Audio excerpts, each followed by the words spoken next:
Hey guys, welcome back to the channel. Thank you for being here. My name is Andrew, coming to you from beautiful Costa Rica. Today's topic is going to be narcissistic relationship, the isolation.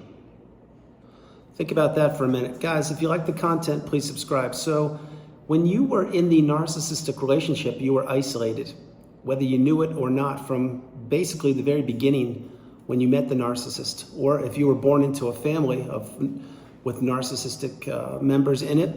Again, you know what I'm talking about because you were isolated throughout your childhood, being raised and the way you were treated and such. But the narcissist isolation is a key component in the narcissistic abusive cycle. They love to isolate individuals. And the reason why, there are thousands of reasons why. I'll break down some of them in this video, but some of the reasons include it's divide and conquer. So if they can isolate, say there are certain individuals that they are targeting or certain individuals that they want to separate from a group, let's say in a business setting, they can isolate people by telling certain individuals certain things, basically doing a mini smear campaign and leaving you out of the loop, but you are the recipient of the smear campaign. That's isolating you. So example there would be you've been working in the same company for X number of years, everything's going great, you're a good employee, all these things, and then along comes the narcissist who wants to steal your energy and your beauty and everything you possess. We already know that. What they will do is, again, have a smear campaign or say some untruths about you, or maybe sabotage some work, or maybe not meet deadlines and blame it on you. Next thing you know, your reputation is tarnished. That's a way of isolation right there. Other ways of isolation are when you first meet the narcissist. Let's say it's a romantic relationship. Many times the narcissist, after the love bomb / euphoric stage, the narcissist will ask you to move away from your city or town or country and move to a isolated area. Really understand this. This happens more than you would think because they want to isolate you from your support system, your network of friends, of everything that is familiar with you. And one way to do that is to isolate you. So for example, let's say you live in a town where you are, before you met them, and you're comfortable, you have a good job, you have friends, neighbors, loved ones, family members, things like that. You meet the narcissist and they're like, no, let's move 1,000 miles away. I think it's better for you. There's more opportunity out there. And because you're in love, perhaps you do that. Next thing you know, boom, you have no network of friends or you're isolated. Isolation is very important, and it's not until many times it's not until it's too late that you realize that you are isolated. Another way a narcissist will isolate you is financial abuse. They will claim that they don't have money or they don't have sufficient funds or resources to pay for bills or cars or gas or food or clothing or whatever it is, and they'll ask you to pay. Now, did you have the means to pay?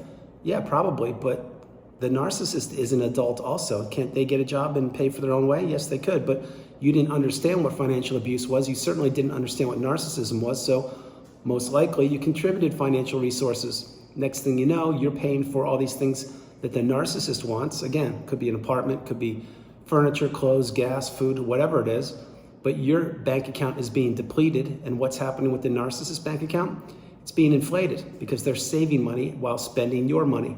Understand this. The isolation carousel goes on and on in the narcissistic relationship. Another way, you're a member of a family and you say it's a larger family and you get along with everybody, but everything's going fine, but the narcissist is in your family. Let's say it's a sibling, as an example. Again, they will have other family members turn against you because they too can instill a smear campaign or spread false truths or be jealous of you or be envious of you. Next thing you know, some of your family members aren't even speaking with you, or they're giving you the cold shoulder per se. Why? Because the narcissist wanted to disrupt you. They wanted to isolate you from the family. It's exactly what happens. Isolation is here's another way. You're with friends. And again, you're having a great time, everything's going well. Lo and behold, along comes the narcissist, inserts themselves in your circle of friends because you didn't know they were a narcissist and you introduced them to your friends. And then down the road, some of these people are not really answering your phone call, your text. They're not replying to you. And you've known these people for years. What's happened? Again, the narcissist has instilled a smear campaign or just said untruths about you. And next thing you know, you're isolated. Another way, you get discarded from the narcissistic relationship. The narcissist discards you. And if they did, my heart goes out to you. It sincerely does. I'm sending you positive energy and strength. But if that happened, what happened then? That's right, you were isolated again.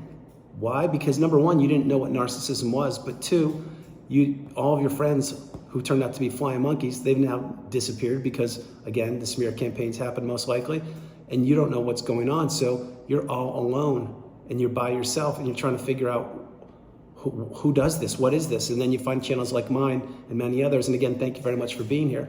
And you get your first light bulb moment on narcissism. And you understand, oh my goodness, this was a narcissist? What is this? How did I not know about this my whole life? What's going on? How come they don't teach you this in schools? But that's another way you're isolated. Isolation is not a good feeling. It's not a place that anybody should be kept in. But another way, you're living with the narcissist. Again, it doesn't matter who it is, brother, mom, dad, aunt, uncle, lover, whoever it is. And you're in the same room with them, and you're watching TV or whatever you're doing. And you shouldn't be watching TV, you should be educating yourself. But the point is, if you are, maybe the narcissist isn't talking to you. They're giving you the silent treatment. They're acting like you don't exist. Remember those days? It's isolating you. And the whole time using that example, they're talking to everybody else in the house like everything's normal, but they're just not replying to you at all. They have nothing to do with you. It's because they want to abuse you. And the silent treatment is a massive way the narcissist abuses people and isolates people. Isolation is not a good feeling. It's destructive. It is when the narcissist is manipulating at their finest, using all of their tools in their tool bag. Isolation is one of the top things that they do. Isolation is cruel. It's unjust. It's not.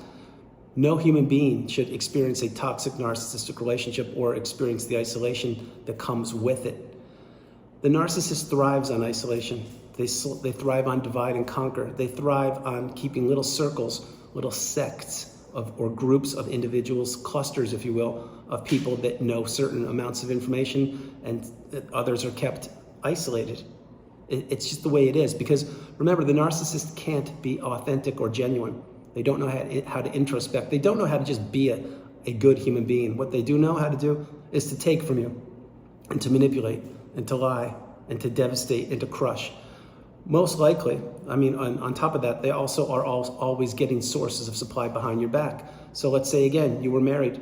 Were you the number one source of supply? Maybe you were for a period of time, but trust me when I say it, when you get married to the narcissist, all it is a license or a wedding ring on your finger, and gives the narcissist a license to abuse you. It's exactly what happens, because they want to isolate you. Again, remember the Dr. Jekyll and Mr. Hyde theory.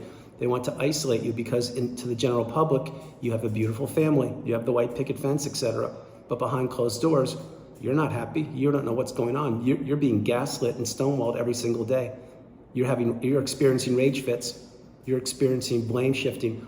All these things that I mentioned on the channel, eggshells is the number one thing that you're experiencing. You're walking around on those because they're isolating you and they're having you doubt yourself. Another way, when you're in the relationship with the narcissist, you're in the narcissistic fog. You're always questioning yourself, like, is this me? Did I do something wrong? Could I have done better? Should I have done this or that? See, you're isolated there because you're questioning yourself. Because, of course, you're in the narcissistic fog, but you don't know what's going on and you have nowhere to turn, because this is how the narcissist placed you. This is exactly where they placed you, in the narcissistic fog, which is during the devaluation stage. And it continues on until you heal properly. And you will, in your time, you will heal. I'm certain, as long as you put the education into yourself and understand that you are the priority. But getting back on track, this is how they thrive. This is how the narcissist wants you. They want you isolated. They want you doubting yourself. They want you questioning your abilities to function properly. They want to drain your bank account. They want to take from you. They want all this done insidiously and quietly under the radar so no one even knows what's going on. However, on the exterior, the narcissist is painted like everybody's best friend, like the best thing since sliced bread. And wow, you're so fortunate to be in that relationship, aren't you? Nothing could be further from the truth, because the narcissist is Dr. Jekyll and Mr. Hyde. They're two different people. They're one person to the outside general public and another person with you behind closed doors. That's in any capacity: sibling, lover, friend, neighbor, whomever. The narcissist plays a game of manipulation and misinformation, and isolation is a huge way they do it. They want you doubting yourself. They want you questioning yourself. They want you not believing in yourself. And the reason why they want to do that is because they want to take you down in the cesspool, in the dirt, in the mud with them. That's where they want you. But if you understand this message and you've gone through periods of isolation, drop comments below. I'm certain you have, and you can share your experiences and wisdom with the community. Isolation is not a fun thing to be going through at all, especially post-narcissistic relationship when you're trying to put yourself back together and you have barely any resources to do so, meaning your spirit has been broken, your mental energy is at its lowest, you have no financial resources or minimal, you don't have a support system, meaning your loved ones or family members around you to help you out because they don't understand narcissism, and you're just at your wit's end. You're like, what do I do? I don't understand this. Because remember, you weren't taught this in school, which is the narcissistic abusive cycle. And if you don't understand what you're dealing with, and your resources are depleted, and you're doubting yourself and questioning yourself, not a good spot to be in. That's why you really need to fight and understand that the narcissist did this. If they discarded you, they did this on purpose. It was all a big setup from the beginning you met them until the relationship ended. But you will get through it with perseverance, dedication, commitment, and strength. You will do it, but you're gonna have to put a lot of work into yourself. Guys, that's the video. I hope you liked it. I loved doing it from beautiful Costa Rica. This is Andrew. Namaste. Have a great afternoon. Stay true, stay blessed. Continue to become awakened and aware and understand you are the priority. You come first, second, and third. And if you are isolated as you watch this video, I'm sending you a huge virtual hug. If you were at any point during the narcissistic relationship, and I'm certain you were, you're getting another huge virtual hug.